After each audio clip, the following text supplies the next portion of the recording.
प्रदीप भंडारी को लाइए स्क्रीन पर। प्रदीप, यहीं से शुरू करिए। पैसा कहां से आता है आपका ये सर्वे करने का, और आप ये इतने सारे रिसोर्सेज कहां से लाते हैं?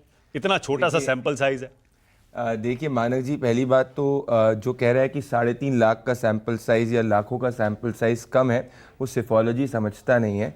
क्योंकि अब्रॉड अगर आप वर्ल्ड ओवर देखेंगे तो एक लार्जेस्ट सैंपल साइज के हिसाब से ही काम होता है। दूसरी बात, ये सब प्राइवेट से, मान लीजिए मेरी जो कंपनी करती है प्राइवेट लिमिटेड कंपनी है, खाते जो है हर दिन आप जाके चेक करिए, सबका आपके बैलेंस ऑफ शीट जो आपके कितना खर्च होता है, कितना रेवेन्यू आता है, सब ओपन है, कोई भी देख सकता है, ओपन सीक्रेट है, तो कुछ नया नहीं है। तो तीसरी बात ये, अभी मैंने एएनआई को भी ये कहा था कि तेलंगाना असेंबली इलेक्शंस आया था, तब उस वक्त कांग्रेस पार्टी के चीफ मिनिस्टर डेजिग्नेट और अभी मुख्यमंत्री ने क्या कहा था, वो हर टीवी चैनल में उन्होंने एक्सक्लूसिव इंटरव्यू दिया था, रेवंत रेड्डी जी ने कहा था कि एग्जिट पोल्स का हम स्वागत करते हैं। उसने हमारे कार्यकर्ताओं को बहुत एंथुजियास्टिक किया है, जीत रहे थे। देखिए कोई भी एग्जिट पोल सही या गलत हो सकता है, पर उसकी प्रोफेशनल इंटेग्रिटी पर कोई भी एजेंसी हो, मेरी एजेंसी हो, आपने भी किसी के साथ किया, उस पर सवाल बिना फैक्ट्स के ऊपर होता है ना। पैसा कहां से आता है पूछ रहे हैं, बताइए जरा, थोड़ा अंडरस्टैंडिंग बताइए कैसे होती है। देखिए जब कोई चैनल्स के साथ करता है, उनके साथ उनके कॉन्ट्रैक्ट्स होते हैं, सोशो इकोनॉमिक सर्विस होते हैं, उसके साथ कॉन्ट्रैक्ट्स होते हैं, तो इट इज अल्टीमेटली जैसे बाकी कंसल्टेशन में करते हैं तो कॉन्ट्रैक्ट्स होते हैं। तो चैनल पैसा देता है, बिल्कुल चैनल पैसा देगा। इंडिविजुअल्स के साथ अगर मान लीजिए कोई भी एजेंसी किसी एक्स पॉलिटिकल पार्टी के लिए करेगी, कोई मान लीजिए वाई कॉर्पोरेट के लिए करेगी, किसी जेड के लिए करेगी,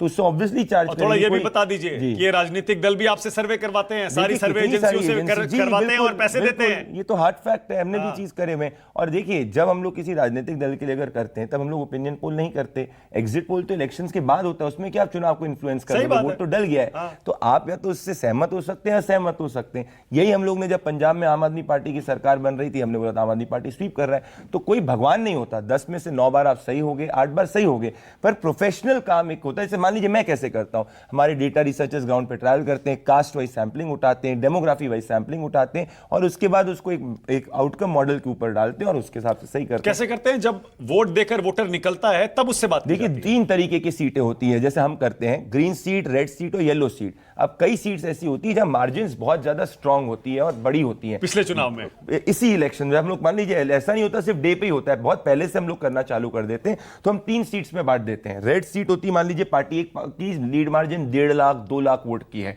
जिसमें डेटा में कुछ इनकंसिस्टेंसी नहीं दिख रही है।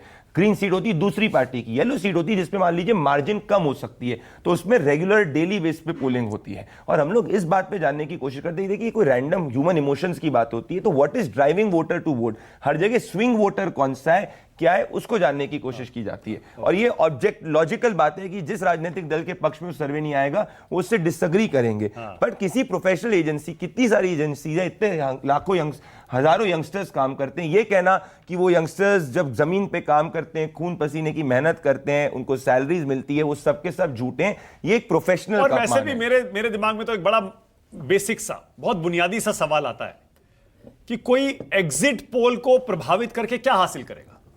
एग्जिट पोल में किसी पार्टी को जिताना या हराना, उससे किसी को क्या मिलेगा? क्योंकि 3 दिन बाद तो नतीजे आ जाएंगे। वोटिंग हो चुकी है। हाँ, वोटिंग हो चुकी है।